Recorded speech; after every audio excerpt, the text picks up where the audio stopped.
Let us take a look at the history of various algorithms that have been proposed to solve linear programs and their impact on the field of optimization overall.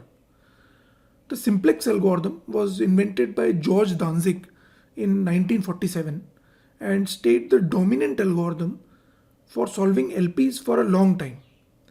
So, George Danzig was an American mathematician who made so many contributions to the field that he is also referred to as the father of linear programming. There was a famous story that occurred in 1939 when he was a graduate student at UC Berkeley, which was shown in the movie Good Will Hunting. Near the beginning of the class, his statistics professor, Jerzy Neyman, wrote two famously unsolved problems on the blackboard. Danzig was late to the class, so when he arrived, he assumed that those two problems were a homework assignment and noted them down. According to Danzig, the problems seemed harder than usual, but he was able to solve them eventually, and he handed the homework to his professor, still believing that his assignment was overdue. 6 weeks later, Danzig received a visit from the excited Professor Neyman, who was eager to tell him that his homework problems he had solved were actually two famous unsolved problems in statistics, and he had prepared them for the publication in the journal.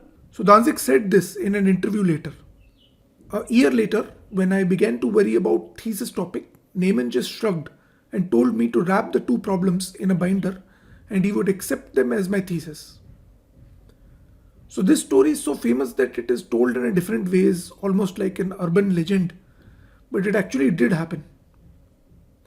Coming back to 1950s, Danzig's simplex algorithm became famous and subsequent refinements made it faster and more efficient.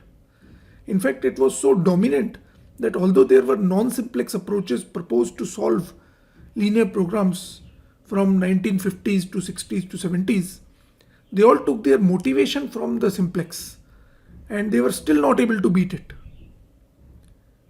In 1960s, the field of computational complexity rose in importance.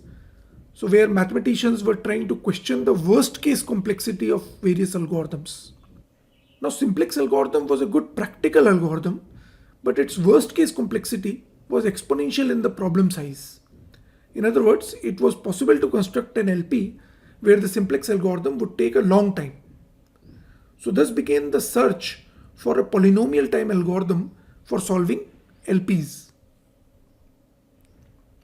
Now all this time, research was ongoing on various nonlinear optimization algorithms. But the two fields, linear programming and nonlinear programming, remained distant and the communities remained disconnected for the most part. The simplex algorithm was very fast and there was no counterpart in nonlinear programming. There was a belief that nonlinear programs were fundamentally harder than linear ones.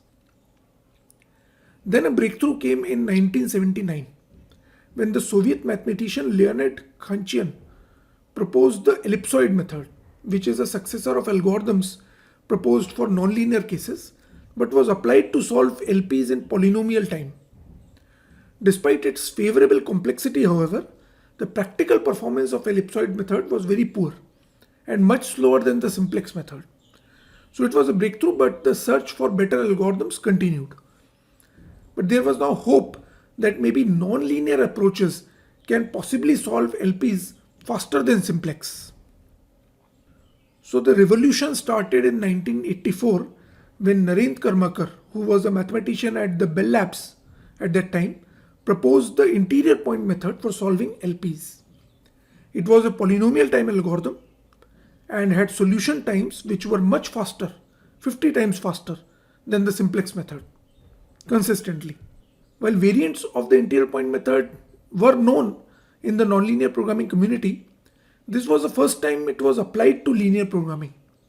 A key aftermath of this announcement was that people realized that the interior point method can be applied not only just to LPs but to all kinds of nonlinear convex optimization problems. We shall in fact later see that this would be applicable in semi-definite programming, which are nonlinear but are solved in a almost similar way as linear programs. So in contrast to the views held in 1984 Today, both linear and nonlinear optimization problems are seen from a unified perspective, thanks to the interior point method. In fact, it is well recognized that the watershed lies not between linear and nonlinear programs, but between convex and non convex problems. So, that was some history about the development of optimization algorithms in the last few decades. By 2010 or so, all of these algorithms have fully matured and were widely available as software packages in all the languages.